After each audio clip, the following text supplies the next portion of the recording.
আসসালামু আলাইকুম। আপনারা আসলে এত সুন্দর একটি মানে ড্রেস আপ করছেন, এটা কার উদ্যোগে করতেছেন আপনি এটা? আমরা স্বচ্ছভাবে আমরা এই কাজটা করতেছি এবং পরিষ্কার পরিচ্ছন্ন এতে ভালো লাগে।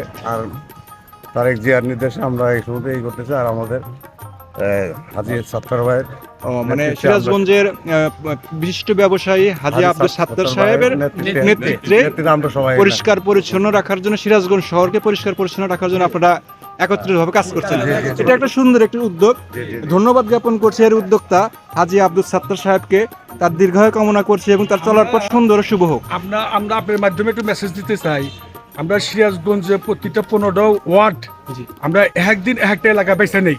যেমন আজকে আমাদের রুটিন হচ্ছে আজকে 26শে মার্চ আমরা মার্কাস মসজিদ আজকে আমরা সাফ করবো। আলহামদুলিল্লাহ আলহামদুলিল্লাহ। আমরা ওখানে মসজিদ ওইখানে সাফ করে আবার ওই হয়তো বিভিন্ন রাস্তা দু একটা রাস্তা আমাদের 3 ঘন্টার প্রোগ্রাম এবং প্রতিদিনই সকালে এবং সকাল 7টার থেকে শুরু করে 10টা পর্যন্ত।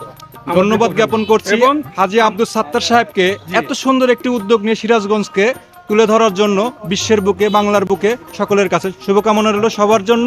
ভালো থাকবেন, সুস্থ থাকবেন। খোদা হাফেজ। আসসালামু আলাইকুম।